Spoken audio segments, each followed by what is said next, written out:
Saludos amigos y amigas y bienvenidos a una nueva edición de la videoentrevista de Alerta Digital, su periódico en Internet. Día especial, nos sentimos especialmente satisfechos y felices por contar con nosotros con el invitado que pasaré a presentarles a continuación. Y es que para los que hemos mamado la vida militar, la cultura militar, los valores inherentes al ejército, para quienes creemos y estamos convencidos de que una sociedad es más sana en tanto gravite en torno a esos valores y principios desgraciadamente tan en desuso y que sin embargo forman parte del ADN de nuestros ejércitos. Para todos nosotros, para los que compartimos esta serie de sentimientos que estoy seguro que asumirán y harán suyos muchísimos de los lectores de Alerta Digital, pues es un honor, nos complace presentarles, nos prestigia y nos honra con su presencia nuestro invitado de hoy, que no es otro que el general Blas Piñar Gutiérrez. Saludos, mi general, bienvenido a esta su casa y encantado de que hablemos de cosas que tienen que ver con su ejemplar ejecutoria dentro de los ejércitos, pero también con su fértil actividad literaria a través de algunas de las obras que vamos a repasar a lo largo de la entrevista. Ante todo, ¿cómo se encuentra? Muy bien, gracias a Dios. Muchas gracias, Armando, por vuestra invitación a estar aquí presente. De alguna manera, pues poder transmitir a los que quieran escuchar esta entrevista, pues la opinión de un soldado ya en situación de la reserva, pero que acumula de alguna manera la experiencia y el estudio de bastantes años en esta vida no fácil de la España actual. Imperativo que le pregunte, mi general, ¿cómo se encuentra don Blas Piñar? Se encuentra bien. Es un hombre de edad, con 93 años, en camino de los 94, pero mentalmente está muy bien, sigue al día todo lo que sucede en España y en el mundo, y le sigue doliendo esta España que está en una evolución que podemos decir no muy positiva. Le sigue doliendo y sigue trabajando por ella a pesar de tantos años acumulados de esfuerzo en sacrificio a favor de España. Yo podría decir muchas cosas de don Blas Piñar, el padre de nuestro ilustre invitado de hoy, colaborador de Alerta Digital, uno de esos colaboradores que nos dan lustre y nos honran y nos prestigian cada día, porque Blas Piñar López, fundador de Fuerzas Nuevas, es de las personas más extraordinarias que he conocido en mi vida. Debo decir que yo no puedo hablar con objetividad de Blas Piñar, porque le admiro, le quiero y además creo que por encima de diferencias ideológicas debería ser, para cualquier persona decente que se dedica a la política, el modelo de lealtad, el modelo de integridad y el modelo de mantener tus convicciones por encima incluso de cualquier beneficio o perjuicio personal. No he conocido a nadie en política que haya dado más a cambio de menos, sin pedir jamás nada para él y que lo haya dado con un entusiasmo y con unas convicciones que no han sido capaces de romper las deslealtades que le han acompañado durante años, ni los oportunismos que muchos de los que decían que pensaban lo mismo que él, pero que rápidamente se adecuaron a circunstancias sin duda personalmente mucho más favorables. Supo siempre Blas Piñar que cumplir su compromiso consigo mismo le iba a costar la soledad política y le iba a costar el espacio de oportunidad que otros muchos aprovecharon. Sin embargo, él mantuvo y mantiene al día de hoy siempre firmes sus ideas, sus convicciones y algo de lo que he aprendido mucho con él, que es su amor a España, su profundo amor a España. Porque Blas Piñar López es un hombre enamorado de España, absolutamente, y eso es algo que merece admiración, insisto, muy por encima de cualquier coincidencia o diferencia ideológica. Si le sumo a eso que conmigo siempre ha tenido una actitud generosa hasta los extremos, pueden imaginar que yo, de Blas Piñar López, podría estar durante horas expresando mi admiración y mi respeto. Por eso le traslado al general Piñar Gutiérrez el profundo orgullo que tiene que sentir por tener un padre como don Blas Piñar. Así es, no te quepa la menor duda, Armando, que la admiración es total y plena.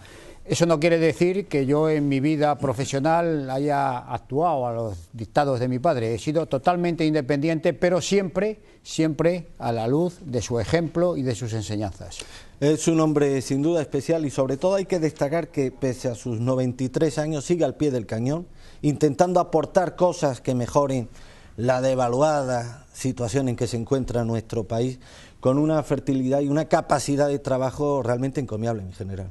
Realmente, al alcance de muy pocas personas. Realmente tiene mucho mérito, porque son muchos años sufriendo por España, sufriendo por los ataques personales, viendo que muchos de sus esfuerzos han servido para muy poco y a pesar de ello sigue y permanece al pie del cañón, haciendo todo lo que está en su mano, incluso más, por defender a esta España que tanto queremos.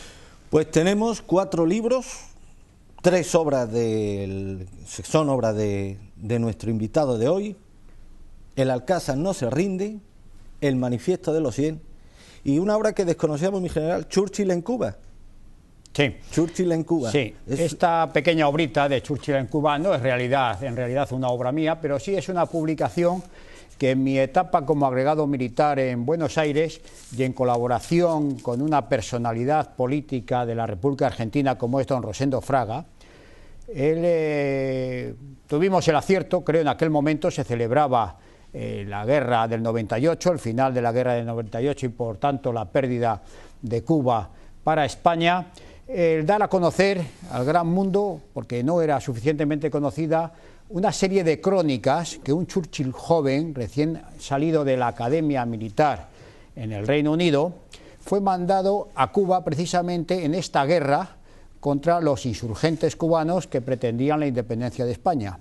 Churchill llega a la guerra de Cuba con las características inglesas de superioridad, sobre todo del ejército inglés hacia el ejército español, diciendo que ellos hubieran arreglado esa contienda en muy poco tiempo.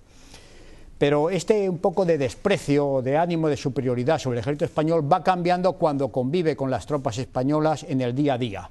Y al final su última crónica es una crónica de admiración, no solo al ejército español, sino sobre todo al soldado español, al soldado de infantería, el que lucha día a día en un lugar alejado de su patria, en unas condiciones humanas, médicas y sanitarias muy inconvenientes, y a pesar de todo que mantenía siempre un espíritu por encima de todo y sabía por lo que luchaba y por lo que estaba dispuesto a morir. Una obra referencial, que debe ser una referencia para nuestros lectores, porque describe, yo creo que magníficamente bien, una de las epopeyas históricas más importantes que ha tenido nuestro país y desgraciadamente, mi general, más ocultadas y soterradas por parte de la oficialidad, como fue la epopeya del Alcázar, la conservación del Alcázar de Toledo por parte de un grupo de valientes militares, lo que constituyó posiblemente una de las mejores páginas de la historia militar y de la que se han encargado, la oficialidad de este país se ha encargado de que los propios españoles se sientan avergonzados de recordar y rememorar hechos que nos deberían servir de orgullo a todos, sin excepciones ideológicas. Realmente la defensa y liberación del Alcázar de Toledo en el verano de 1936 fue una epopeya de heroísmo, pero además tuvo otros aspectos que no se han destacado suficientemente. En primer lugar, la trascendencia en el desarrollo de la guerra de liberación en España. Hay un antes y un después de la liberación del Alcázar de Toledo en el desarrollo de este combate. Lo que era totalmente favorable al Frente Popular inicialmente da un cambio de sentido porque demuestra a las fuerzas nacionales que son capaces de vencer, de llegar a objetivos alejados y de liberar a los que heroicamente están resistiendo. Y luego además tuvo una repercusión internacional. La propia propaganda del Frente Popular, anunciando en los medios de comunicación repetidamente que el Alcázar se había rendido, se volvió en su contra. Claro. Le dieron tanta importancia a lo que estaba sucediendo en Toledo que cuando logra ser liberado y se demuestra la heroicidad de los defensores, esta propaganda fue a favor del bando nacional, aunque el que la había promovido era precisamente el bando del Frente Popular. ¿En qué condiciones, mi general, resistieron el asedio aquellos héroes con sus familiares, muchos de ellos con sus familias? Sí, el tema, allí estuvieron mis dos abuelos, el paterno y el materno, los dos militares, Pero no solo fueron los militares, hay que reconocer que en la epopeya del Alcázar los protagonistas principales fueron los guardias civiles. El mayor número de los que defendieron el Alcázar, más de la mitad de los defensores, de los combatientes con armas en la mano, eran guardias civiles que pertenecían a la comandancia que estaba desplegada por la provincia de Toledo. Pero a los guardias civiles y a los militares, escasos, porque la guarnición militar de Toledo era pequeña, solo centros de enseñanza, y además la mayoría de ellos estaban de vacaciones, porque estamos en el mes de julio, y como eran centros de enseñanza, tanto los alumnos como los profesores no estaban presentes en sus destinos. Pero a este pequeño número de militares y mayor número de guardias civiles se unen además voluntarios civiles, con lo cual tenemos en el Alcázar de Toledo una especie de crisol de lo que es el pueblo español. Había militares, había guardias civiles, había paisanos voluntarios para defender lo que era la representación de la España nacional en medio de una zona totalmente del Frente Popular. Las líneas nacionales más cercanas estaban a más de 100 kilómetros de distancia en línea recta y además a la altura de Ávila, donde las fuerzas nacionales apenas podían contener el avance de las fuerzas de Madrid. ¿Qué aspecto destacaría precisamente del libro, que lleva por título El Alcázar no se rinde, general? Aparte, supongo que habrá querido que sea un tributo de admiración, de respeto y sobre todo de recuerdo a estos héroes. Por supuesto, el libro se presentó hace un año, aproximadamente va a hacer un año ahora, el 27 de septiembre del año 2011, cuando se cumplían los 75 años de la liberación del Alcázar de Toledo. Sorprendentemente no hubo ninguna conmemoración oficial de este hecho que, como digo, tuvo gran repercusión tanto en la contienda nacional como a nivel internacional. A pesar de eso, oficialmente no se hizo ni un solo acto conmemorativo de estos 75 años, cuando se celebran conmemoraciones de cosas mucho menos trascendentes y mucho menos cercanas además, porque hay todavía supervivientes de la defensa, sí, no solo los combatientes, sino aquellos que eran niños y que estuvieron refugiados también dentro del Alcázar. Bien, pues a pesar de ello, ni el Estado ni el Ejército tuvo ni un solo detalle de recuerdo hacia la liberación del Alcázar. Es más, los actos que organizó la Hermandad de Antiguos Defensores del Alcázar de Toledo, que yo en aquel momento presidía, tuvieron de alguna manera la animadversión, sino las dificultades que nos pusieron de las autoridades militares. No podíamos entrar a la cripta donde están enterrados los defensores del Alcázar dentro del Alcázar, no pudimos celebrar dentro del recinto del Alcázar las conferencias que estaban programadas e inicialmente aceptadas, y tuvimos que celebrar estas conferencias pues en un local que nos dejó el Ayuntamiento de Toledo, curiosamente gobernado por socialistas con el apoyo de Izquierda Unida, y que gratuitamente nos dejaron estos locales. El Ejército, el Ministerio de Defensa, no sé quién es el responsable, pero todos coautores, no nos permitieron celebrar estas conferencias en el recinto del Alcázar de Toledo. Hablaremos a lo largo de la entrevista del estado general y actual de nuestros ejércitos. ¿Qué deben saber los lectores respecto a la figura poco conocida del general Moscardó, el gran protagonista de esta epopeya? En julio de 1936, el entonces coronel Moscardó era el director de la escuela de gimnasia, la Escuela Central de Gimnasia, ubicada en Toledo. Él no era la máxima autoridad en Toledo, pero el que lo era, que era el coronel director de la Academia de Infantería, Caballería y Artillería e Intendencia, no estaba presente en esos momentos en Toledo. Entonces él era el comandante militar por antigüedad.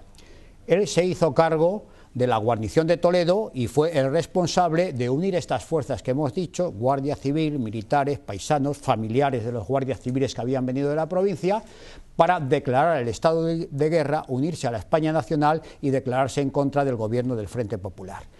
Él tiene el enorme mérito, en primer lugar, de haber dirigido esta difícil defensa en condiciones muy precarias, con escasez de municiones, de armamento, de contacto con el resto de las fuerzas nacionales, dificultades para la bebida, para la alimentación, en unas condiciones de hacinamiento dentro de los sótanos del Alcázar. Pero tuvo también el enorme mérito de sacrificar incluso a su propio hijo, que prisionero de los atacantes del Alcázar, de los miembros del Frente Popular, le quisieron poner como rehén para que Moscardó rindiera el Alcázar. En una famosa conversación telefónica que hoy día no se puede escuchar en el Alcázar de Toledo, Moscardó le dice a su hijo que muera como un patriota si es necesario, porque él no iba a rendir el Alcázar. Por lo tanto, dirige la defensa del Alcázar y además sacrifica a su propio hijo para mantener incólume el honor de las fuerzas nacionales. Mi general, y entre esos españoles que renunciando a todo protagonizaron aquella epopeya sin precedentes en la historia militar. A los españoles de hoy no dista demasiado tiempo desde entonces hasta hoy. ¿Qué es lo que ha pasado para que hayamos cambiado tanto? Bueno, ¿Se imagina usted hoy a voluntarios españoles defendiendo algo que no tenga un valor material o un valor canjeable? ¿Qué ha pasado para esta transformación que hemos sufrido? Bueno, han pasado muchas cosas. Han pasado pues años de paz, años de tranquilidad, años de desarrollo y de progreso, de bienestar material, y todo esto se nota en el desarrollo de una sociedad y de un pueblo como el español. También hay que decir otra cosa: el español se manifiesta en los momentos difíciles.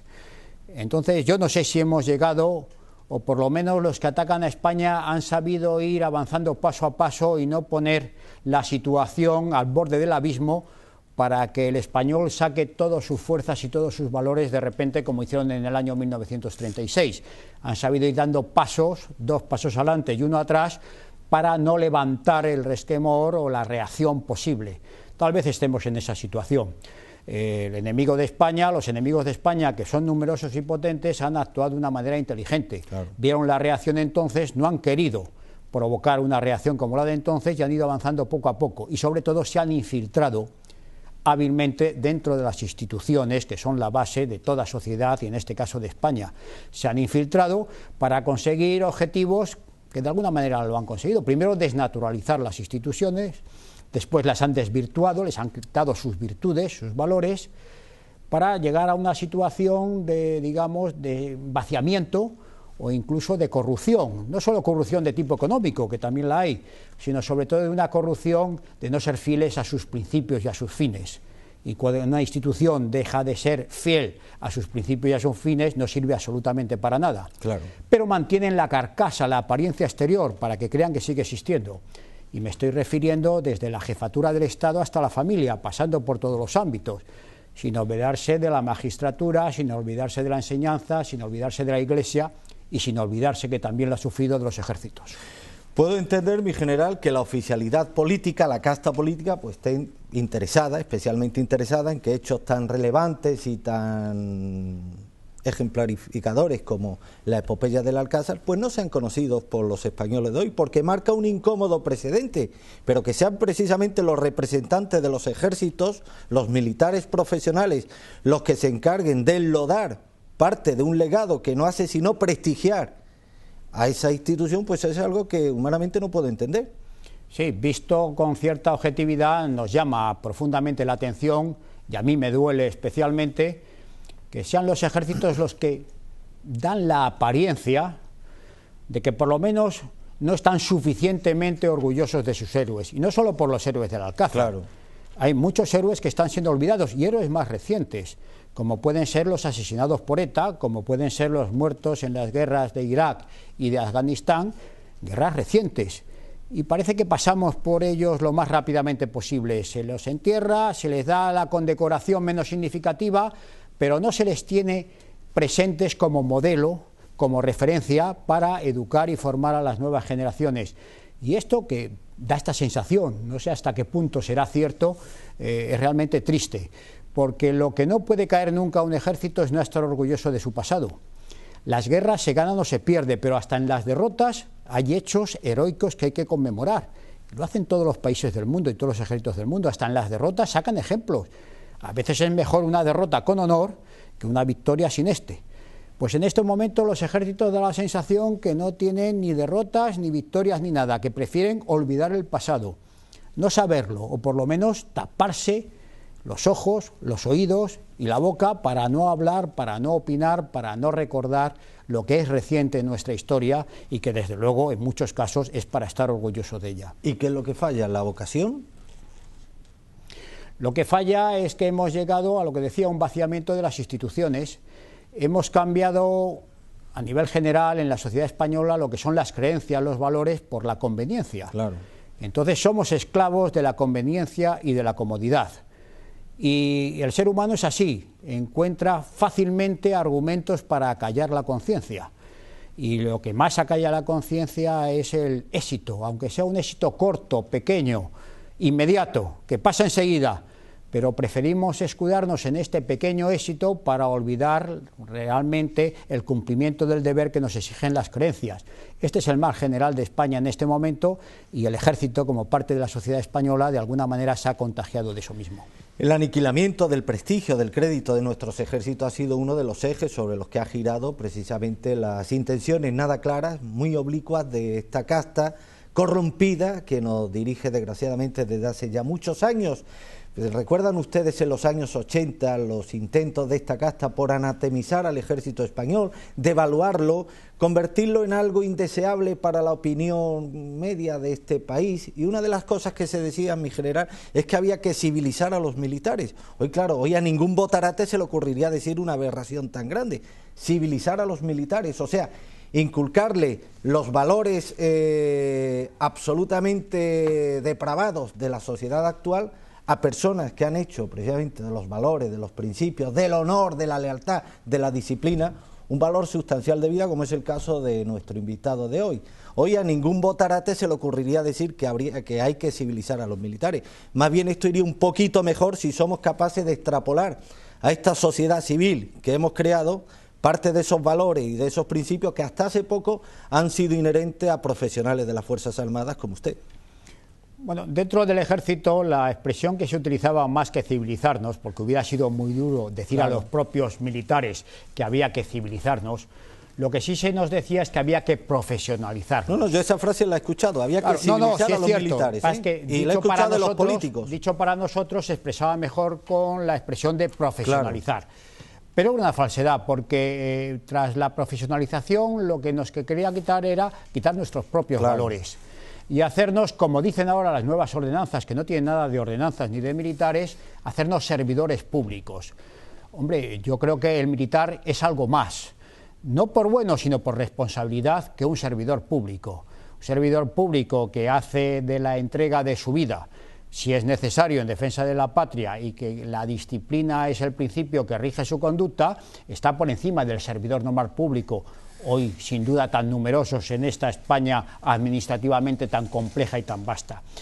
Bien, este profesionalizarnos es una labor que se ha hecho progresivamente y a la cual las altas jerarquías militares no han encontrado nunca una respuesta adecuada. Respuesta un poco a todo esto es el libro que antes has hecho mención del Manifiesto de los 100, que no es un libro mío, no está escrito por mí, sino por un buen compañero, firmante también del manifiesto, Rogelio González Andradas, coronel de infantería. Pues fue una respuesta a lo que estábamos viendo que estaba sucediendo en España y dentro del ejército. En su momento causó conmoción este manifiesto, en primer lugar, porque iba firmado por 100 oficiales y suboficiales. 100 oficiales, estamos hablando de capitán para abajo, lo que se daba sensación de que era a nivel de gente joven dentro del ejército. No intervenían para nada los mandos, ni de comandantes. Que además este número de 100 era un número simbólico, representativo, pero que había mucha más gente detrás del contenido del manifiesto. Y era una manifestación de una rebeldía constructiva dentro de lo que iba a ser el devenir futuro y que ha sido, por desgracia, el futuro de nuestros ejércitos. Si lo analizamos bien, el manifiesto era expresar la opinión de estos jóvenes oficiales y suboficiales al resto de la sociedad de lo que pensábamos. Era una manera de libertad de expresión, no iba contra nadie, sino iba para defender los valores intrínsecos de las Fuerzas Armadas, aunque no me gusta llamarlas así, sino mejor ejércitos. Bien, pero claro, la autoridad política no lo entendió de esta manera y por eso procedió de una manera radical en contra de los firmantes y todos los que consideró colaboradores o que habían difundido este manifiesto. Bien, las sanciones que nos pusieron en su momento, luego las ganamos todas en los tribunales, fue porque era perfectamente legal dentro de lo que había en aquel momento, lo que pasa es que no era políticamente correcto. Lo que sí es cierto es que ahí quedó el aldabonazo, que han pasado años y todo lo que de alguna manera se parecía entrever en nuestro manifiesto se ha ido cumpliendo. El ejército ha ido perdiendo entidad como institución. no pesa casi nada en lo que es España, no se le tiene en cuenta, no se le ha dotado adecuadamente, se le ha quitado competencias importantes como es la formación de la juventud en la defensa de España con la desaparición del servicio militar. Entonces hemos llegado a la situación de hoy, que se podía analizar más adelante, que desde luego no es nada envidiable. Mi general, ¿y por qué ahí hay que extrapolar parte de la responsabilidad al propio ejército? ¿Por qué admitieron los mandos militares que ocurriera lo que desgraciadamente ha ocurrido? Por supuesto, o sea, el ejército es una institución totalmente jerarquizada. En principio, la responsabilidad de cualquier decisión es exclusivamente del mando, del que toma la decisión, pero esto que es así, desde el punto de vista de responsabilidad, hay que tener en cuenta que cualquier institución, por muy jerarquizada que esté, tiene que contar siempre con los estamentos inferiores, evidentemente. Esto ha pasado siempre. Y bueno, en nuestra historia, sin irnos muy lejos, el levantamiento contra Napoleón se produce a nivel de los estamentos inferiores de la milicia. Sí. Porque los altos mandos del ejército estaban con el rey Bonaparte, nombrado por Napoleón, y las autoridades estaban con él. Y sin embargo, el movimiento de la base del pueblo se produce también a niveles de capitanes y de tenientes y de allí para abajo. Bien, en el alzamiento militar del año 36 pasa exactamente igual. La mayoría de los generales nombrados por la República era gente de confianza del poder político, y el levantamiento es en la base del ejército. Exactamente igual pasa con la Guardia Civil. El guardia civil básico, la mayoría se pasa a los nacionales si le toca en zona roja, o se suma al alzamiento de propia disposición. Pues en los ejércitos pasa exactamente igual. Está la jerarquía que tiene la responsabilidad, pero luego hay un sustrato que es el que mueve también, o el que ayuda a tomar decisiones a los de arriba. Por lo tanto, en el fondo, la responsabilidad siempre de una institución es colectiva. Tienen más responsabilidad los altos mandos, naturalmente que sí, pero si la gente que está subordinada pesa lo que debe de pesar, no se hubiera llegado, digamos, a unas cesiones tan importantes como las que se han producido en los ejércitos españoles en los últimos años. De ahí el interés de la casta política en desposeer al pueblo español de ese espíritu defensivo, a tal fin de que no se produjera nunca la comunión necesaria entre el pueblo y sus fuerzas armadas, sus ejércitos, representados posiblemente por la gente más valiosa y más cualificada de nuestra sociedad. Cerramos el tema de los libros, mi general. El Alcázar no se rinde, el Manifiesto de los 100, la incursión de Churchill en territorio caribeño. Los lectores de Alerta Digital interesados en la adquisición de estas obras, ¿dónde pueden adquirirlas? Bien, El Alcázar no se rinde es un libro editado por la Esfera de los Libros, y en cualquier centro comercial dedicado a los libros lo pueden encontrar, tiene una difusión fácil. El Manifiesto de los 100 es un poco más difícil de encontrar, pero también es fácil encontrarlo. El de Churchill se editó en Argentina, como dije en su momento, pues ya quedan pocos ejemplares, es una cosa un poco testimonial, me quedan algunos, pero bueno, se hizo su reseña en su momento en la revista Ejército, cuando yo regresé de Argentina. Y bueno, si alguien tiene un especial interés, pues se le puede proporcionar un ejemplar dirigiéndose aquí a Alerta Digital. Perfecto. Y os hago de intermediarios para este cometido. Mi general, y la guerra, la Iglesia en la Guerra Civil Española, obra de su padre, de don Blas Piñar López, ¿qué podemos decir de este libro? Bueno, este libro es el penúltimo, porque nunca que ha publicado mi padre. Ahora va a sacar otro, ¿no? Me comentó en septiembre. Sí, no para. La actividad es un tema que siempre le ha preocupado y que nos preocupa a todos los buenos españoles, porque el peso del cristianismo y de la Iglesia Católica en nuestra historia es innegable. Y en el alzamiento del 18 de julio, ¿para qué vamos a decir? De hecho, se le reconoció a nuestra guerra con el nombre de cruzada. También es innegable que el papel de la Iglesia Católica en todo lo que ha sido la crisis del movimiento nacional y del franquismo y la preparación de la transición fue muy importante.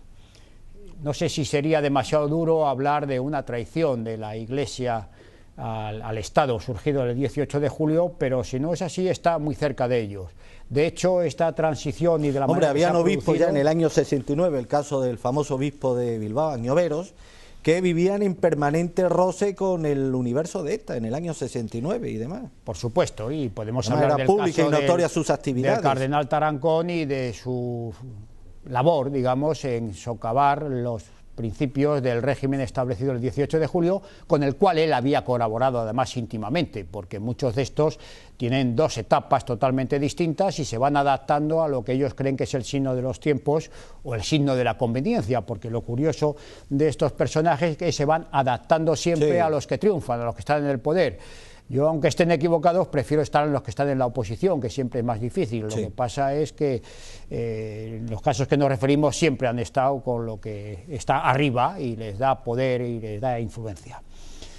Bien, pues este tema de la Iglesia y la guerra de España había que volverlo a analizar una vez más para ver cómo la Iglesia española y la Iglesia universal en aquel momento del lanzamiento del 18 de julio se volcó totalmente a favor del bando nacional.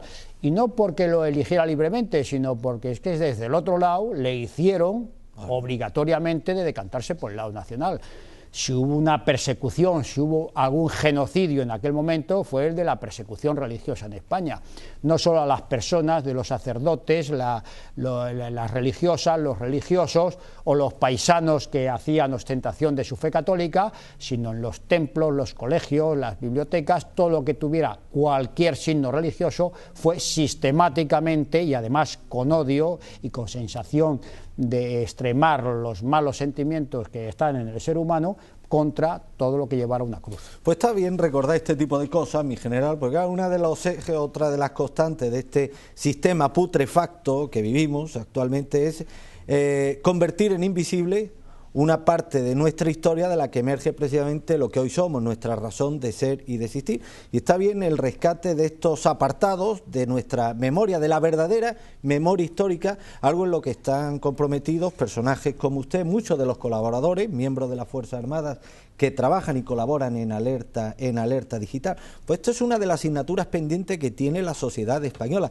rescatar la verdadera memoria histórica de este país, no la que nos imponen desde la oficialidad, la verdadera memoria histórica. Sí, la memoria histórica, que no es solo ya la memoria de la guerra de liberación, sino que son los años mucho más recientes de la propia transición. Nos están contando cosas que no existieron, que no se produjeron así.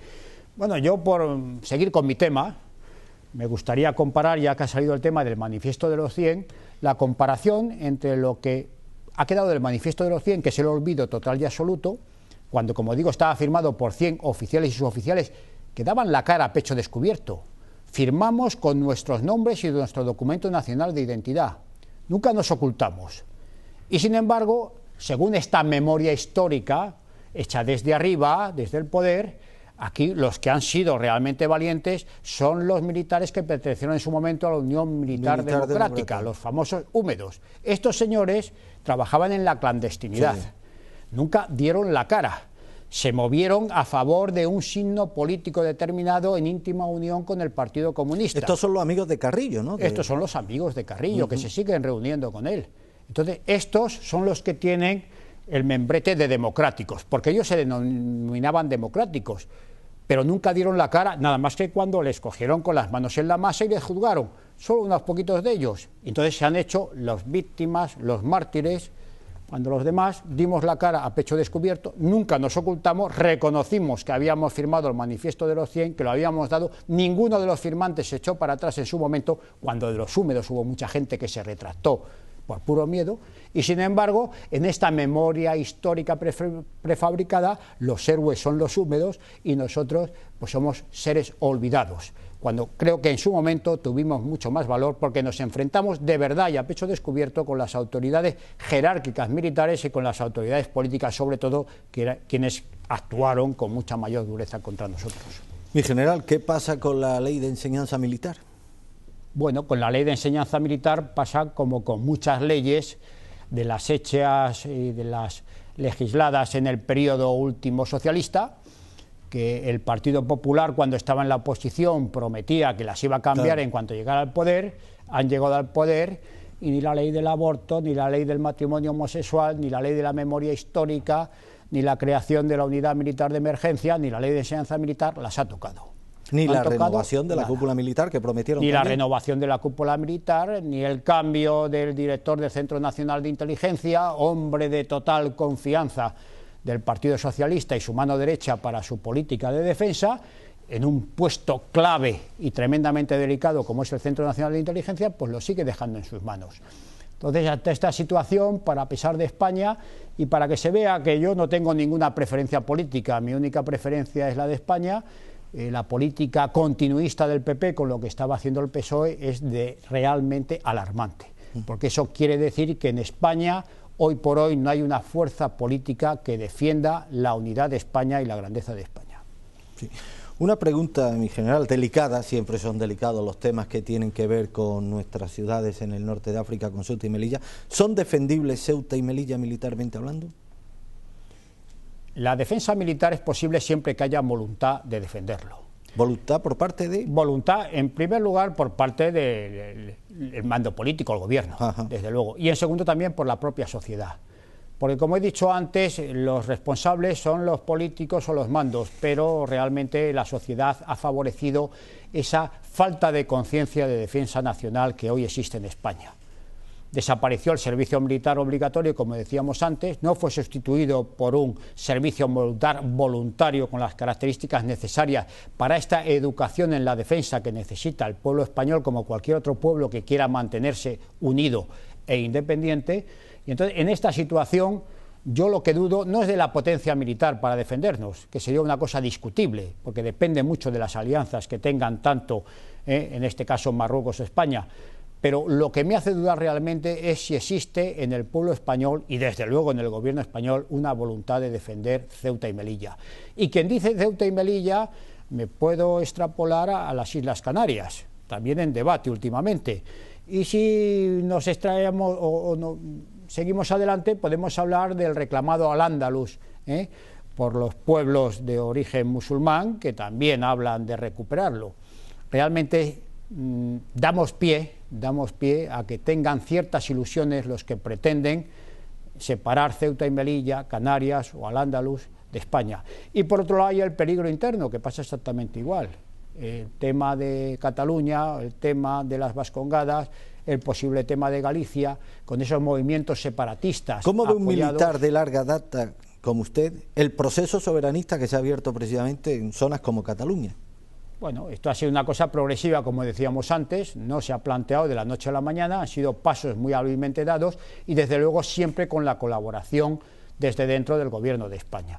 O sea, más mérito que los separatistas en alcanzar los objetivos que están alcanzando, hay que dárselo a los que desde dentro les han facilitado ir llegando a esas áreas de poder que antes les estaban totalmente vedadas. Igual pasa en las Vascongadas, que ya se está imponiendo, los que son los auténticos etarras están llegando al poder de una manera totalmente consentida.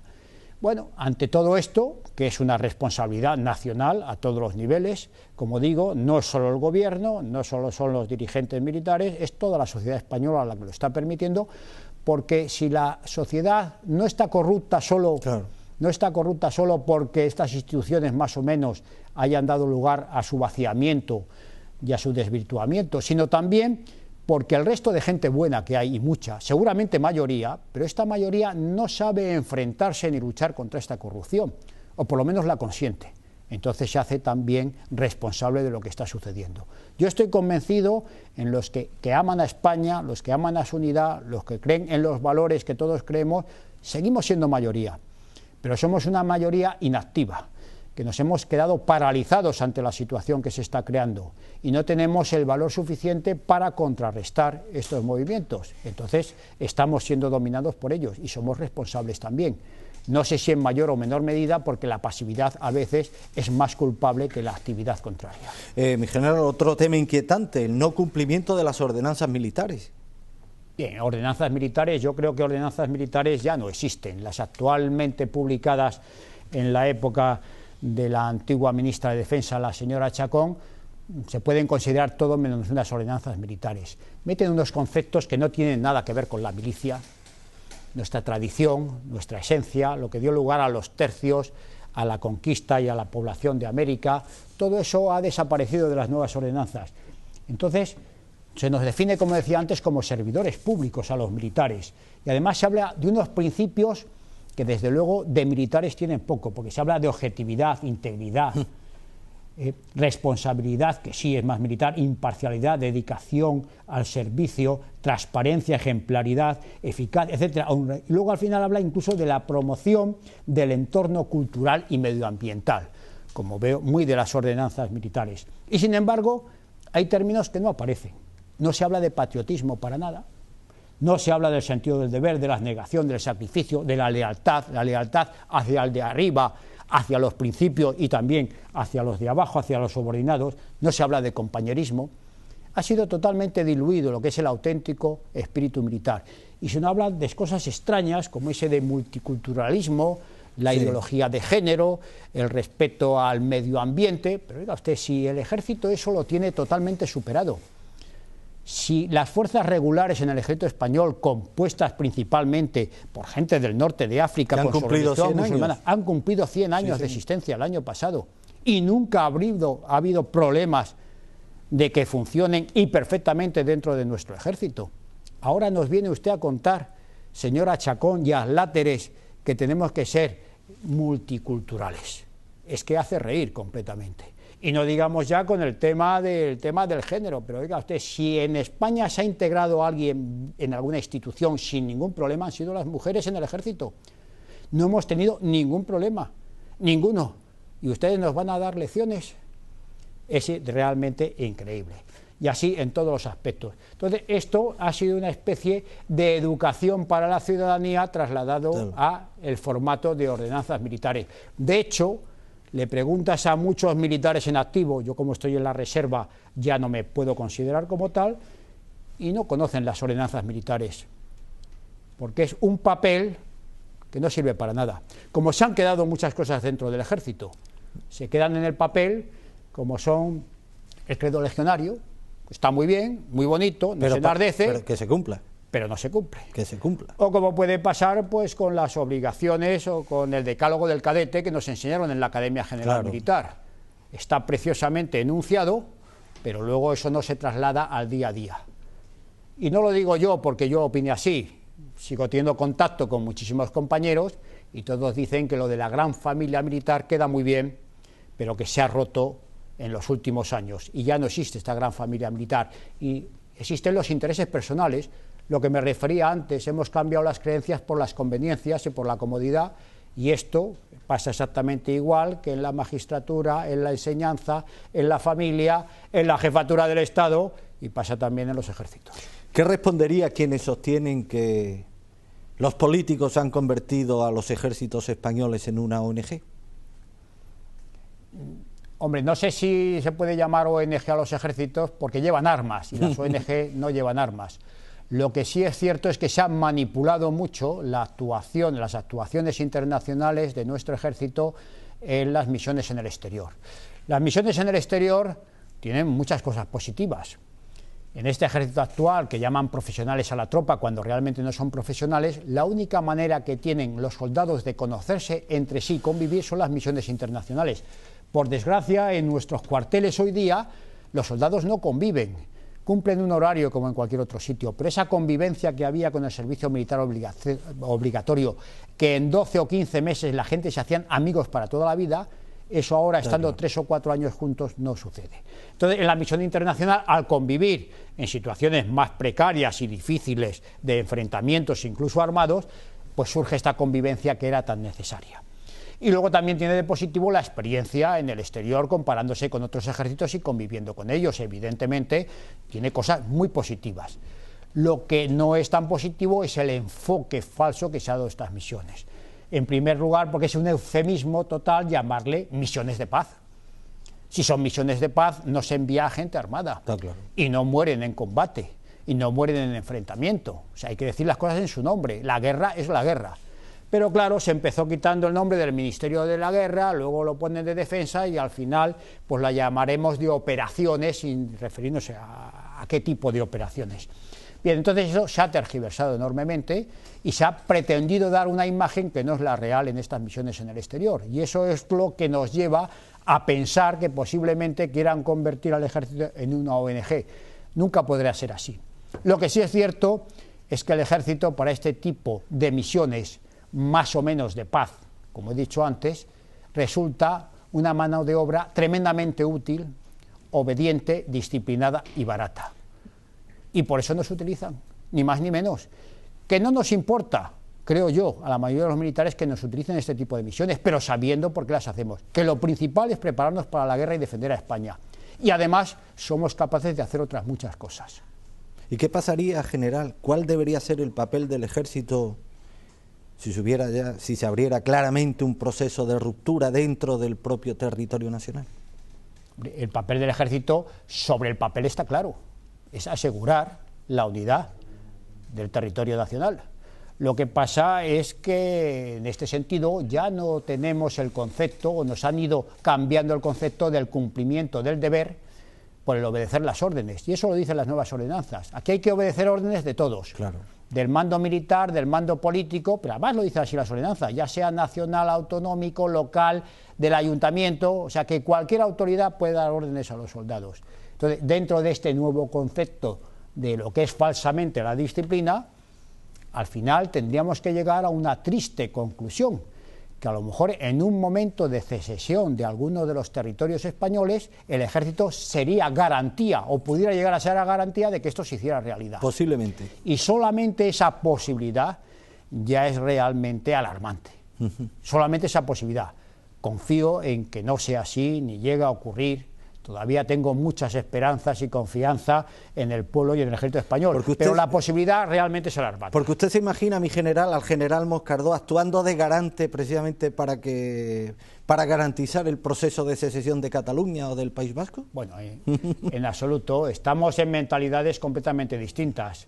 Hay que entender que el ejército del 36, tremendamente debilitado desde el punto de vista material y moral, porque desde el advenimiento de la República se le dieron muchos y duros palos al ejército, precisamente en el mismo sentido en que van ahora, pero más radicalmente distribuidos estos golpes y estos ataques, pero era un ejército que tenía la experiencia de la guerra de África y tenía, queramos o no, que es muy importante el contacto directo con el pueblo, con el servicio militar, y todo eso ha desaparecido. En este momento el ejército han pretendido, y no sé si lo han conseguido definitivamente, ser un poco el ente aislado. Es que no pesa en la vida nacional, es que no se le tiene en cuenta, no se le pide opinión, ni él quiere opinar. La famosa frase de que es ciego, mudo y sordo, pues está muy cerca de esa realidad. No opina de nada, no opina en el tema de Gibraltar, no opina en el tema de que se silbe al himno nacional o que se quemen banderas españolas. Entonces está el contrasentido de que tratemos de educar a los jóvenes soldados en el respeto a la bandera nacional y luego admitamos que se la silbe públicamente o se la queme. Son cosas que son difícilmente compatibles. Es como si no fuera parte de su guerra. Esto me recuerda al famoso argumento de que cuando la ETA estaba en los años más duros, por llamarlo de alguna manera, siempre se decía que el ejército no podía ni debía intervenir en la guerra antiterrorista, que no era su misión, que sus misiones eran en el exterior. Y a pesar de que muchas de las víctimas de ETA eran militares en activo con puestos de alta responsabilidad, porque se atacaba a los militares no por ellos personalmente, sino porque representaban a España y a su unidad, pero el ejército se desentendía. Y sin embargo, cuando se nos ha puesto como excusa que hay que luchar contra el terrorismo internacional en lugares como Afganistán, entonces el ejército lo acepta y se va a luchar contra un terrorismo que no digo yo que no tenga su repercusión en el futuro de España, pero desde luego no tiene la misma repercusión que el terrorismo etarra contra la esencia misma de España. ¿Qué le sugiere la famosa frase de Spengler? La civilización, me viene a la mente la civilización occidental, al final siempre tiene que ser salvada por un puñado de soldados. ¿Tendría vigencia esta frase hoy? Bueno, podría tenerla, no lo sé, vaticinar el futuro es difícil. Evidentemente, si los ejércitos mantuvieran sus creencias, mantuvieran sus principios, sus valores institucionales, así debería ser. O sea, la base fundamental de los ejércitos nacionales es defender la nación. Y dentro de estas naciones, las que están ubicadas en Europa y que son herederas del cristianismo y de lo que fue el espíritu del Imperio Romano, tendrían que mantenerse. gracias a estos ejércitos que dan pie.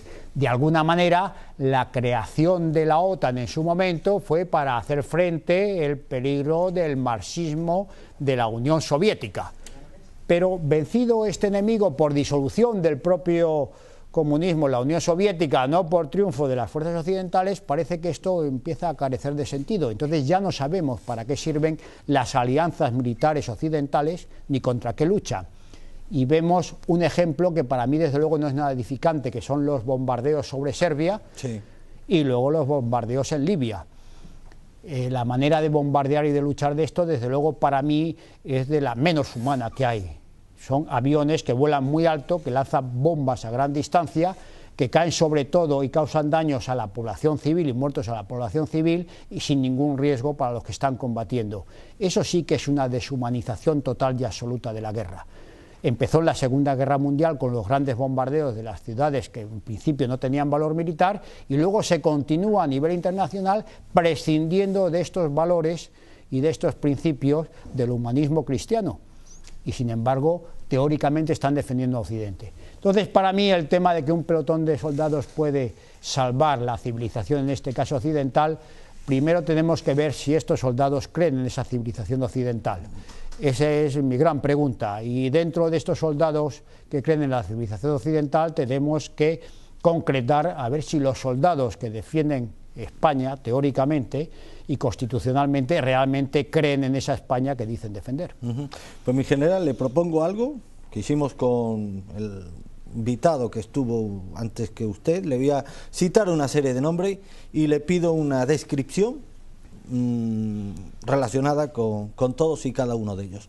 Empezamos con quien ha sido un protagonista en esta entrevista, el entonces coronel Moscardó. Bueno, Moscardó es un ejemplo, es un héroe, es un hombre que sacrifica todo con muy pocas esperanzas de triunfar.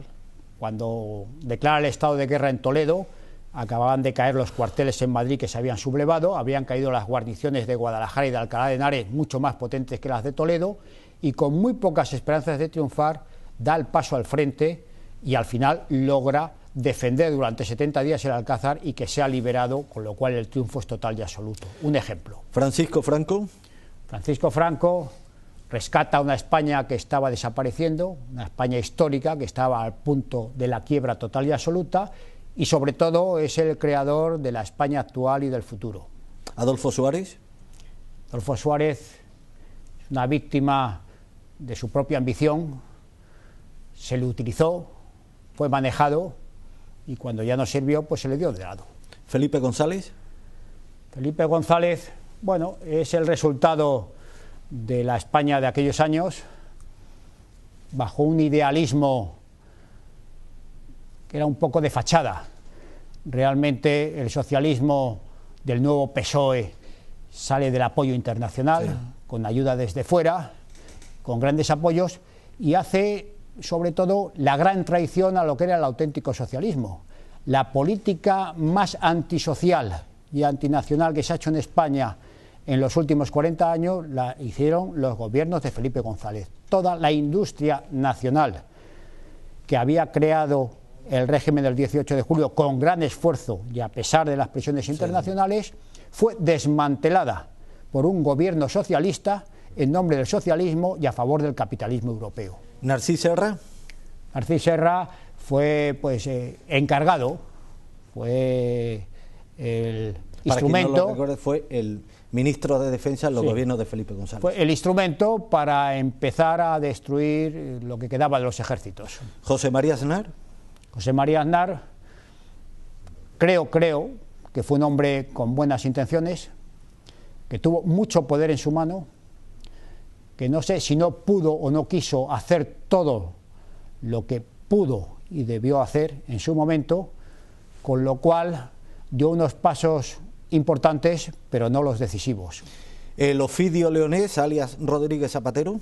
Rodríguez Zapatero ha sido el volvernos a la España del 36, pero todo eso ha aumentado y corregido a peor. La personificación del cinismo, Pepe Bono. Pepe Bono, un embaucador, magnífico embaucador, engaña a todos y además sigue teniendo capacidad para engañar, que es lo más curioso, pero realmente Yo desde que le he conocido más de cerca procuro cubrirme las espaldas. Y ya por último no podía faltar la nunca bien ponderada Carmen Chacón. Bueno, no sé si tiene categoría suficiente para poder opinar en estos momentos de ella. También fue un instrumento, desde luego no tiene nada que ver ni con temas de defensa ni con temas militares, es totalmente ajena su pensamiento y su actividad a algo que pueda favorecer la función de los ejércitos en España, y ha hecho una labor, bueno, ya veremos los resultados, desde luego nada positiva por calificarlo de alguna manera. Mi general, ¿qué nos han ocultado acerca del 23 de febrero? Un tema que creo que le ha interesado siempre, que lo ha estudiado y que ha extraído de todos estos estudios pues algunas conclusiones que pueden ser interesantes, que me gustaría que compartiésemos con los lectores. No, yo no lo he estudiado especialmente, pero sí lo he vivido, sí. Y lo he vivido muy en directo y desde dentro del ejército. ¿Qué se nos ha ocultado? Se nos ha ocultado lo más importante. Realmente se utilizó a una parte de miembros del ejército para dar una especie de corrección en la línea de gobierno de España en momentos muy difíciles para nuestra nación, realmente difíciles, y este cambio de rumbo, como se le llamó, este cambio de timón, este golpe de timón fue dado desde arriba y se utilizó a gente con muy buena intención, pero que fue totalmente manipulada. Hay fuerzas muy poderosas desde las altas jerarquías del Estado que lo dirigieron y que, como no salió como ellas pensaban, porque Tejero se puso en contra del gobierno de concentración, pues desviaron su contenido e hicieron que algo que había triunfado inicialmente fracasara y le dieron un sentido totalmente distinto. Yo creo que los libros últimos que se han publicado lo explican claramente. ¿Se pactó el 23F con dirigentes de la izquierda española? Sí, sí. Representada en el PSOE. Totalmente, vamos. Y en el Partido Comunista de la época. Está fuera de toda duda que si no hubiera sido totalmente imposible que se hubiera iniciado. El 23F, desde luego, es inconcebible si no participan de lleno los servicios de información, claro, que son los que facilitan toda la maniobra militar de copamiento del Congreso. Igual que hicieron ese apoyo a la maniobra, luego hicieron la manipulación para darle un sentido totalmente de que inicialmente había tenido. Bueno, pues los resultados están ahí. Lo más inteligente que se hizo en el 23F por parte de la izquierda fue utilizar a muchos militares implicados o presuntamente implicados, no solo en el 23F, sino en cualquier posible actuación posterior desde el ámbito de los ejércitos, utilizarlos para ascendiéndolos, teniéndoles manejados desde dentro, y hacer las grandes reformas jurídicas militares con estos mandos. Pues fue, yo creo que la maniobra más inteligente que ha hecho la izquierda en el poder.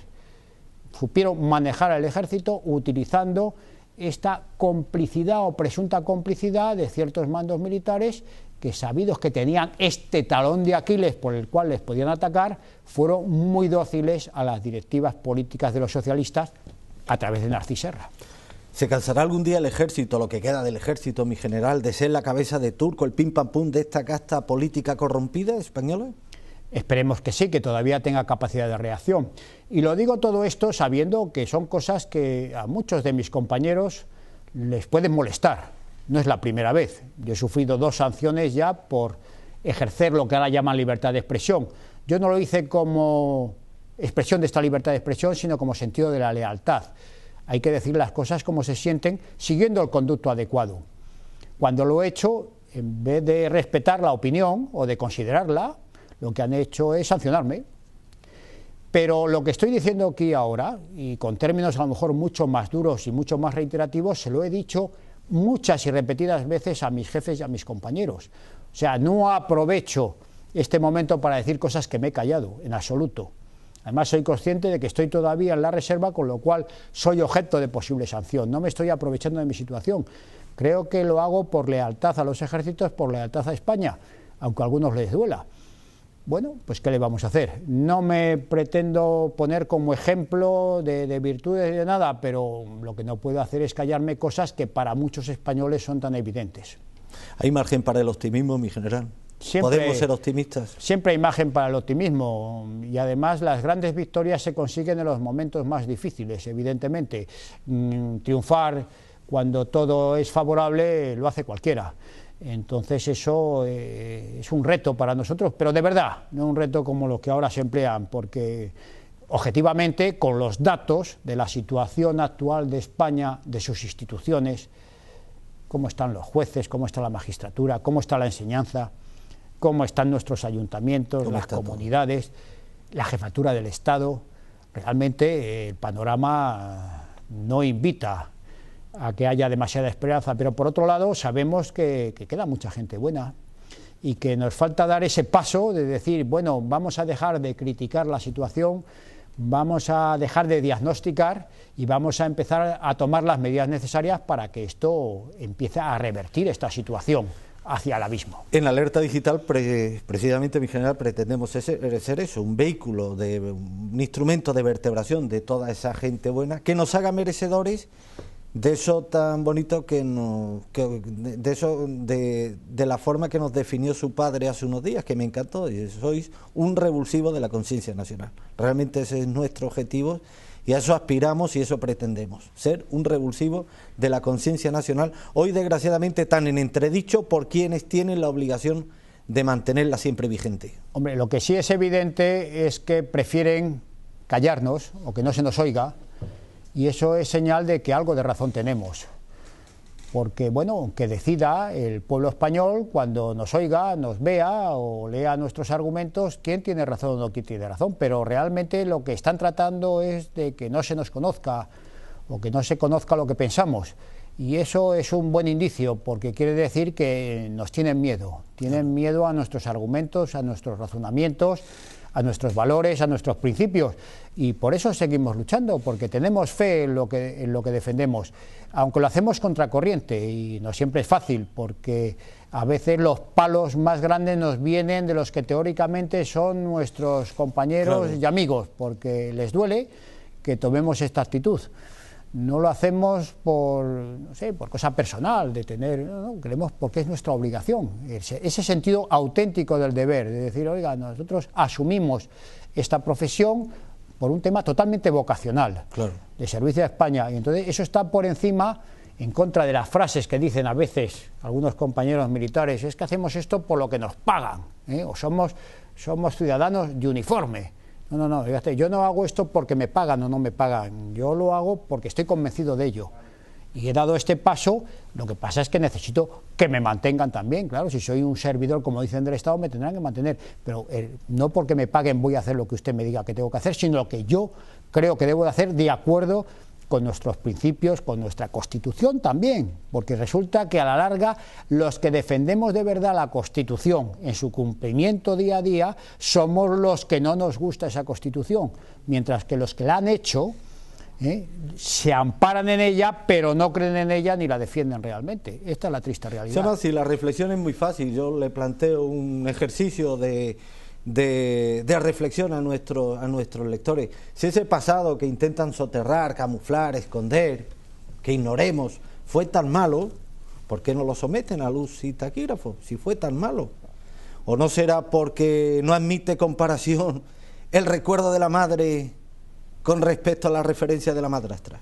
Y por supuesto la madre no es lo que tenemos ahora, ni muchísimo menos. Lo has dicho clarísimamente, lo tenemos en el caso de la Guerra de Liberación. Yo hablo del Alcázar de Toledo, porque fue un hecho heroico de resistencia, no el único ni mucho menos. Pero podíamos hablar de la División Azul, que fue... Bueno, pero lo que quiero decir es que en el lado nacional tenemos el Alcázar de Toledo, tenemos Santa María de la Cabeza, Oviedo, tenemos Gijón, tenemos la defensa de Belchite, tenemos Alcubierre y montones de hechos aislados de una resistencia hasta el final. No digo que en el otro lado no los hubiera, pero desde luego mucho menos numerosos y menos importantes. Y además, a mí no se me caen los anillos ni se me... Yo, ante la persona que se juega la vida y la entrega en defensa de un ideal, sigo quitándome el sombrero y rendiéndole pleitesía, esté en el bando que esté, porque el jugarse la vida es una cosa de respeto, digna de respeto. Entonces, los que en el lado del Frente Popular asaltaban el Alcázar de Toledo y murieron bajo los tiros de los defensores, todos mis respetos, totalmente, vamos, pero sin ninguna duda. Y todos los homenajes se le van a dar, lo que pasa es que ellos mismos no les dan homenajes. Ellos no tienen ese reconocimiento de la heroicidad cuando defiendes unos principios, porque ellos están subordinados al interés político. los grandes caudillos, digamos, del Frente Popular desde el punto de vista militar, como pudieron ser Lister, el Campesino, Tagüeña, Cipriano Mera, hombres con mucho valor personal y mucho mérito personal, no han sido ensalzados por ellos. ¿Por qué? Porque en el último momento no fueron disciplinados con el Partido Comunista, claro, pero no con el Partido Comunista de España, sino con el Partido Comunista de la Unión Soviética, porque estos señores decían viva Rusia y muera España, sí, y ante eso ponían todo.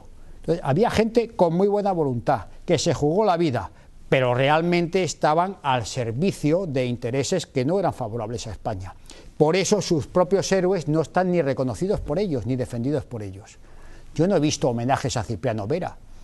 ¿Por qué? Porque cuando acaba la guerra, además de enfrentarse con el comunismo en el final de la guerra en Madrid, lo que pasa es que se marcha a un pueblecito de Francia a seguir trabajando en lo que había hecho toda su vida y se desentendió de las ideas políticas porque era ante todo un trabajador. Pues este señor me descubre y me seguiré descubriendo siempre, pero eso no le va bien a esta izquierda radical, que es más radical incluso que la del año 1936. ¿Cree que es más radical que la de entonces? Totalmente, pero más inteligente también.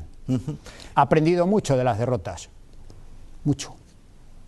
No perdona a la España de Franco el haber derrotado al comunismo en un momento además tan crucial como eran los prolegómenos de la Segunda Guerra Mundial. En algo sí estamos peor que entonces, mi general, es que en el 36 no lograron desposeer al pueblo de su espíritu. Ahora sí.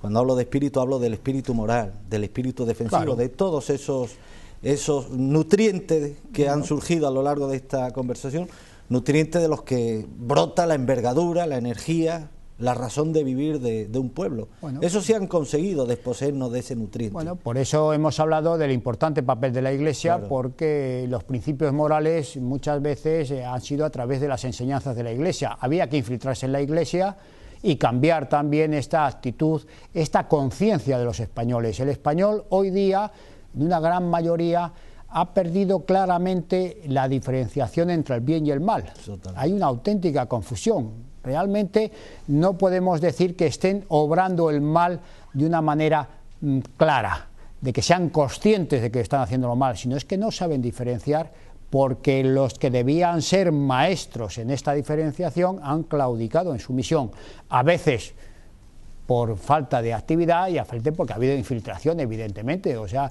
hoy día yo creo que las herejías dentro de la Iglesia, desde el punto de vista moral, son mucho más graves que las que ha tenido a lo largo de la historia, con la importancia que estas han tenido. Está claro, lo refrenda nuestro invitado, que a esta situación no habríamos llegado sin la complicidad de una parte del estamento eclesial, de una parte del estamento militar y de una parte muy importante de la opinión pública española, que aun sabiendo las cosas buenas que ocurrieron, que vivieron, de las que fueron protagonistas en esa época tan desprestigiada por parte de los oficialistas de hoy, han optado por comodidad, por intereses, han optado por el silencio, por permanecer callados cuando podrían haber sido un testimonio vivo de lo que fue aquella época, de lo que se estaba convirtiendo esta, y posiblemente de esos cambios de roles se podían haber revertido parte de la situación dramática que hoy vivimos, mi general. Evidentemente, han sido cesiones parciales y progresivas. Y ahí tenemos todos que entonar nuestro mea culpa. Totalmente. Todos. Totalmente. No nos quepa duda que es una responsabilidad colectiva, que todos tenemos nuestra parte de responsabilidad en lo que ha sucedido, y sobre todo la tenemos una vez que ya ha sucedido, que hemos llegado a esta situación actual, el no iniciar una reversión de los acontecimientos. Posible, totalmente. Entonces está todavía en nuestras manos. O sea que el futuro de España, el futuro de Europa, el futuro del mundo no deja de estar en nuestras manos, cada uno en lo que pueda, en su capacidad, pero manteniendo una actitud firme y clara, es lo importante. Pues mientras haya, mi general, mientras hayan españoles como usted, como su padre, como tantos otros, pues habrá un espacio dentro de nosotros que nos reconcilie todavía con este país, con este entrañable y adorado país llamado España. Pues, ¿qué tal ha transcurrido esta entrevista? Por nuestra parte, distendida y, por supuesto, amena. Yo me he encontrado muy a gusto, porque realmente pues estamos en la misma posición. España es mucha historia. Sí. tiene mucho pasado, tiene mucho presente. Y acabar con España no les va a resultar Claro, fácil. sería muy triste jugarnos el futuro en un momento clave con lo que a está estos por canallas, venir. acabar con España no les va a resultar fácil. Lo curioso, y por otra parte que satisface mucho, es que muchas veces encontramos los mayores defensores de lo español y de la trascendencia histórica de España en el extranjero. Nos tenemos que encontrar historiadores ingleses, norteamericanos y sobre todo en ese semillero tan importante que es Hispanoamérica. Allí nos encontramos gente con pensamiento mucho más formado, mucho más firme, mucho más decidido sobre la importancia que tiene lo que es España y lo que es la hispanidad. Yo tengo que reconocer que incluso de gente francesa, de militares franceses, he tenido que aprender cosas muy interesantes de España, porque ellos, vistos desde fuera, tal vez sepan analizar mejor qué es lo sustancial y qué es lo anecdótico. Entonces, por un ejemplo, a lo mejor sin importancia o puramente efímero, pero me decía un coronel francés, pero ustedes en Granada me parece muy bien que estén orgullosos de la Alhambra, porque es de una época, de una civilización que tiene su peso en la historia de España, pero ustedes teniendo la Capilla Real, donde están enterrados los reyes católicos, que hacen la unidad, que sientan las bases del futuro de España durante un montón de siglos, eso sí que es realmente lo más importante que tienen. Claro. Entonces, ustedes han perdido el sentido de poner por encima de la Capilla Real la Alhambra. Hay que tener cada cosa en su sitio. Y este sentido de la jerarquía de valores realmente lo estamos perdiendo. Pero es el momento todavía de reaccionar. Ya, por último, la entrevista está tocando a su fin. Mi general, muy rápidamente, muy brevemente, ¿en qué proyecto bibliográfico está trabajando? ¿Cuál será el próximo libro? Realmente no estoy trabajando, no estoy trabajando en ninguno, ya me gustaría. Yo no soy ni buen escritor, ni buen historiador, he pretendido ser un buen soldado, no sé hasta qué punto lo he conseguido. Y las pequeñas cosas que me atrevo a hacer, pues pongo mucho entusiasmo, pero no sé si el resultado está al nivel de lo que se intenta. Lo más importante que he hecho es el libro del Alcázar, pero es un libro sobre todo fotográfico, de imágenes, porque lo que se pretende es llegar a la gente joven, a la que desconoce la historia, y lo más llamativo, está claro, es lo que te entra por los ojos, por la vista, y esto te despierta la curiosidad, claro, si de alguna manera te llama la atención para seguir estudiando, leyendo de lo que pasó realmente en el Alcázar. Es curioso además porque en este libro lo que no hay es imágenes de dentro del Alcázar, en la defensa, porque no había ninguna cámara fotográfica. Entonces podemos hablar de hechos heroicos refiriéndonos en imágenes a todo lo que estaba tomado desde el exterior. Son fotografías de los atacantes, fotografías de los medios de comunicación de la época, que el gobierno de Frente Popular, siempre que los traía de fuera, los llevaba a Toledo, porque era un poco la imagen de la propaganda en aquellos momentos. Entonces no había intelectual, jefe de partidos políticos, periodista, fotógrafo que no fuera llevado al Alcázar de Toledo, incluso que se permitiera pegar unos tiros haciéndose la fotografía. Pues estos son los que recogemos, realmente este exceso de propaganda del lado de los atacantes que luego se les vuelve en contra, pero ahí se ve lo mal que lo pasaron los de dentro, mal desde el punto de vista material, pero enorme el espíritu que tenían, que superaron todo. Como digo, hay anécdotas que llegan al alma de lo que pasó en el Alcázar de Toledo. La propia creación durante el asedio de la Hermandad del Alcázar de Toledo, y hacen los estatutos. Hacen un himno con su música y la letra de la defensa del Alcázar de Toledo. Se rinde veneración a una pequeña imagen de la Virgen Inmaculada que había en la capilla de la enfermería, llevadas por las Hermanas de la Caridad. Allí hay personajes como Antonio Rivera, militante, jefe de la Acción Católica Toledana, que se incorpora como voluntario, como combatiente, y que tiene esa frase tan bonita de tirad, pero tirad sin odio. Hay que combatir, hay que disparar al enemigo, al que ataca la religión, al que ataca a las personas, al que ataca a España, pero hay que hacerlo sin odio, porque sabemos que lo que defendemos es muy importante, y nosotros no vamos contra las personas, sino sobre todo contra esas ideologías que han desvirtuado los sentimientos humanos para atacarnos.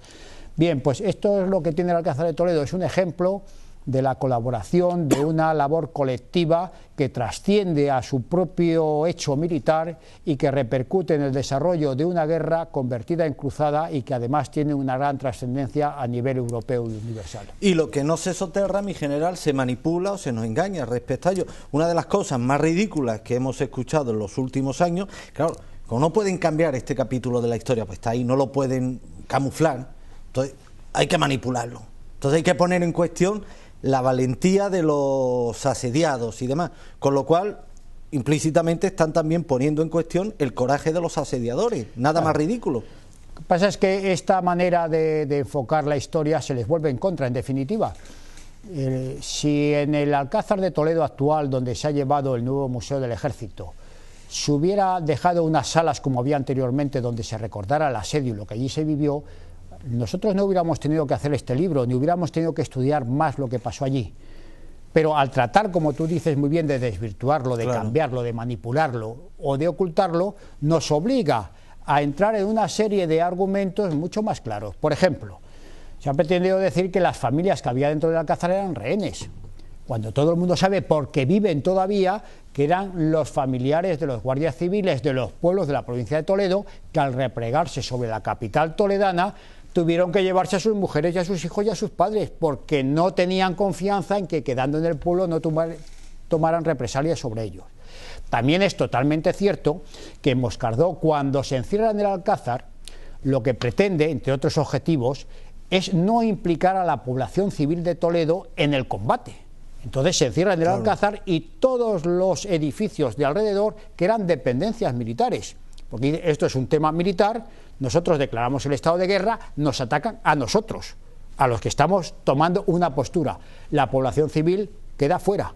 No quiero que los bombardeos de ataque, igual que cayeron sobre el Alcázar, caigan sobre el resto de la ciudad, porque matarían a muchos civiles que no tienen nada que ver con el enfrentamiento. Prueba de ello es que su propia familia queda fuera del Alcázar. Él, si no, se hubiera metido a su mujer y a sus hijos dentro del Alcázar. ¿Por qué los deja fuera? Porque esto está fuera. Una cosa es el enfrentamiento del gobierno del Frente Popular contra los alzados y otra cosa es la población civil. Él respeta este planteamiento, los que atacan no lo respetan. Cogen prisioneros, entre ellos a sus hijos, y entre otros muchos asesinatos y fusilamientos, sobre todo de los sacerdotes, 108 de 120 que había en Toledo son fusilados, pero es que además los presos civiles que estaban en la cárcel de Toledo, como consecuencia de un bombardeo del propio Frente Popular, que caen las bombas sobre los atacantes por la mala puntería de los que atacan, como represalia fusilan a todos los que tenían presos, a más de 70 en una noche, entre ellos al hijo de Moscardó. Entonces, oiga ustedes, eso lo teníamos olvidado, lo dábamos que había sucedido, pero ustedes, al tratarnos de mentir de lo que estaba pasando en Toledo, que si eran rehenes, que si estaban escudándose, que si ponían a las mujeres en las ventanas, a decir esa mentira, nos hacen investigar más y poner en claro cuál ha sido su actitud. Y ahora lo vamos a contar, y ahora van a quedar en entredicho lo que ustedes están diciendo. Y además tenemos los testigos, las personas que vivían, ahí están los muertos, el registro civil de Toledo, los fusilados aquella noche. Ustedes sí que mataron sin ningún tipo de juicio a los que estaban presos, algunos de ellos mujeres, niños, o canónigos, o sacerdotes, o religiosos. Pues amigos y amigas, ha sido la entrevista, la intervención de nuestro amigo Blas Piñar Gutiérrez, general del Ejército, hijo de nuestro ilustre colaborador y fundador de Fuerza Nueva, Blas Piñar López. El general Piñar, que a través de su ejecutoria, de su ejemplo, de su trayectoria militar, otorga plena vigencia a esas décimas calderonianas, que fíjense ustedes, hablaban de honor, hablaban de Dios, hablaban de patriotismo, en definitiva, mi general, hablaban de todos esos valores, hoy desgraciadamente tan en desuso. Ha sido un placer compartir esta larga hora junto a usted. Recuerdo a don Blas y por supuesto esta es y será siempre su casa para cualquier cosa que merezca la pena ponderar y ser ponderada en defensa siempre de eso que nos une o que debería ser el denominador común de todas las personas de bien, de todas las personas decentes, que no es otra cosa que nuestra querida España, mi general. Muchas gracias, Armando, el placer ha sido mutuo y bueno, a vuestra disposición cuando queráis y sobre todo darme la posibilidad de poder expresarme con el corazón, que esto ha sido una expresión con el corazón de cosas que no me han salido de repente, son cosas que llevo pensando mucho tiempo, que las he vivido y por eso a lo mejor pues expreso cierto grado de vehemencia a la hora de expresarlas, pero estoy totalmente convencido de lo que he dicho, soy totalmente consciente de ello y lo respaldaré y lo respaldo. Soy responsable de mis palabras y lo que siento es que haya gente que pueda sentirse molesta, que teóricamente piensa como nosotros, pero bueno, más vale que se molesten un poco si sirve para que se reactiven en su postura y en su actuación en defensa de España. Con eso me daría por contento. Pues hasta siempre, mi general. Muchas gracias. Y a ustedes, amigos y amigas, hasta una próxima edición en las videoentrevistas de Alerta Digital, su periódico en Internet. Gracias por su atención.